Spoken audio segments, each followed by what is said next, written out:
So back to the microclimates. Let's use your deck.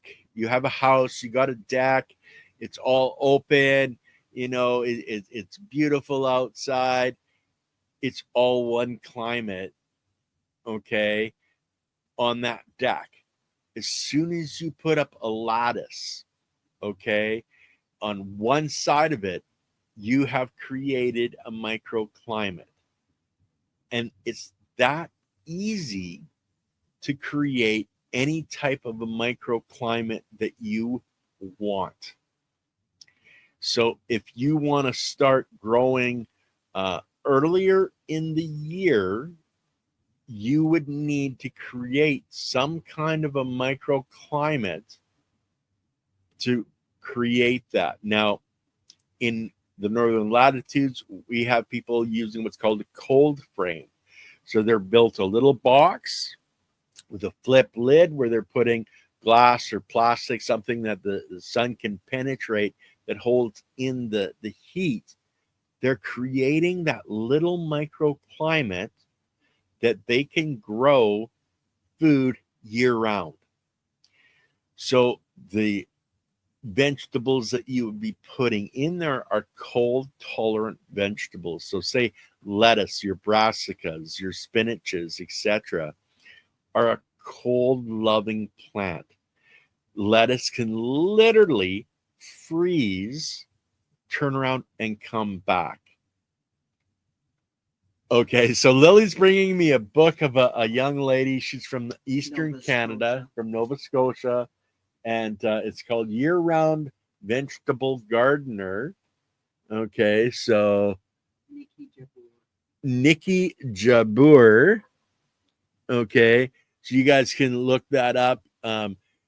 This is her cold frame. You can see it in the background here, that she has created where she can grow food year round in a northern climate. So you can have fresh food year round using the principle of microclimates. She's created that microclimate. And as I was saying, a lettuce plant can literally totally freeze. And as long as the temperature comes back up, when the sun comes up, it will literally unfreeze itself and start to grow again.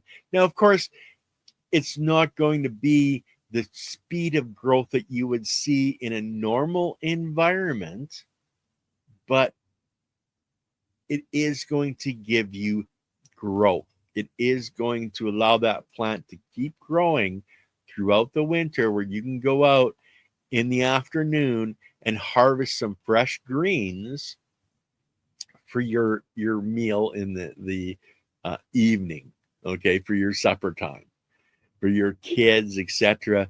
Having that fresh, nutrient dense food is fantastic. So microclimates are a fantastic use for any type of growing. Now, if you have a hot tolerant plant that needs the heat, of course, you're not going to be doing growing in northern climates where it's going to freeze, because those types of plants don't have the same biology that can freeze and come back the way that your brassicas, your lettuces do. So be aware of that. Excuse me, in whatever you're growing. So creating microclimates in your garden, I mentioned berms, I mentioned lattice. If you're using sunflowers, okay, a very tall plant, you can create a microclimate around that. You can create a microclimate depending on what you're growing, the size of the leaf structure. If it has, say, a watermelon leaf, which is a very large leaf, if you have that, above something, you're getting a lot of shade. So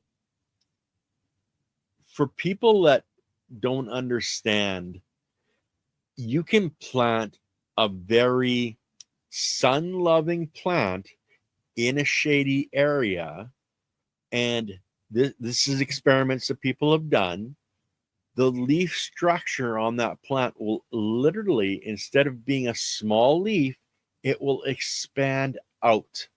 So the biology is going to recognize that it's not giving or the sunlight isn't enough, and it will literally broaden the leaf structure to help catch more sun. So this isn't something you really want to do, but it really depends on what you have for growing area. The best, of course, is to follow the dictates on your seed package, full sun. But then yesterday, when we were talking to Adam, who's growing in the Nevada desert, having that full sun in that environment, the plant, you don't want to have full sun. Okay, so look at your environment. If you can have, so in the desert, say, if you have other plants that are very, very loving of the sun, like the hemp plant he's growing, and you plant on the shadier side those plants that want the full sun, but the cannabis is blocking part of that sun, that intensity, then they're going to do a lot better than having them by themselves. So you can create microclimates using the plants you're growing in your garden, your taller plants to your shorter plants. It all really focuses on how you want to grow your growing environment. So whether you have a large garden, you have a small garden, it's all up to you how you want to create these microclimates. You have a planter, say it's a white planter, so it's going to reflect heat, it's going to reflect the sun's energy. If you have a plant that you really want to have growing earlier than normal, you can use that environment to your advantage. Hey, Rhythms of Creation, you can do this, guys. It just takes a little bit of thought and a little bit of planning and understanding when you can plant those plants. So if you're looking for a spring plant, you are going to be looking for those cold tolerant plants up in the northern latitude, and you can use a raised garden bed to your advantage. You can before you can plant in your raised garden bed, you can plant in front of it, because you're getting that microclimate. So you get a sheet of plywood or white plastic you can put in front, on the south side if you're up in the northern hemisphere, the north side if you're in the southern hemisphere, to reflect that sunlight. And then look at the cold frame design. Okay, so you have your, say, a 2-foot tall raised bed. You put your white plastic, put a piano hinge, put a piece of glass where you can enclose that. You're creating an instant greenhouse and have it removable. So, if you're going to have a frost, you can use it. When you're not going to have a frost, you can remove it. So you can create microclimates specifically for your garden. Hey, Samuel. Samuel's on LinkedIn. Great to see you, Samuel. You can create anything that you really want by doing this. So say you're in the southern latitudes and it's too hot. So create a misting system using the same concept, only you're frame is got shade cloth in it, and you've got just a misting tube happening. Okay, and this can be as simple as just a plastic tube. Take a needle and poke little holes. Okay, and you're going to have a little bit of moisture dripping out of there, and it's going to create a microclimate for you that's going to be amazing, because when the sun isn't at its peak and it's not too hot, and that's a hot loving plant, you can have it open so it's getting that full sun. And then when the sun is too high up, you can close it down, get the shade and the moisture and the environment that the plant wants more, and you can grow amazing things just with a little bit of foresight and foreknowledge. And that's what channel is about, is sharing knowledge with you guys. And I don't know everything, but I know quite a bit, okay? Because I've been studying all this different stuff for, decades now. So we've talked about the reflecting the sun. We've talked about, creating an environment for cooling.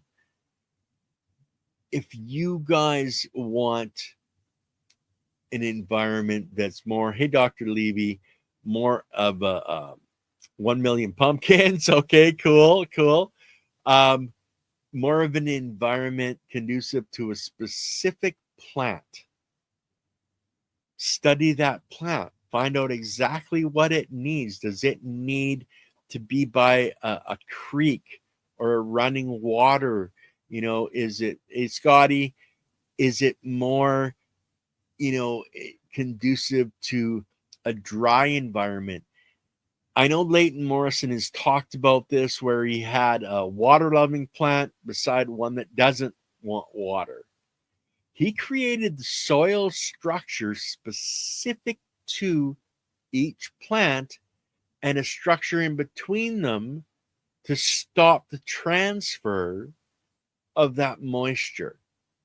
So the one was loving its water and the other one was loving its dryness. You can create this in your own environment at home, in your garden, in your grow, just by using your knowledge of different types of soil and how they drain.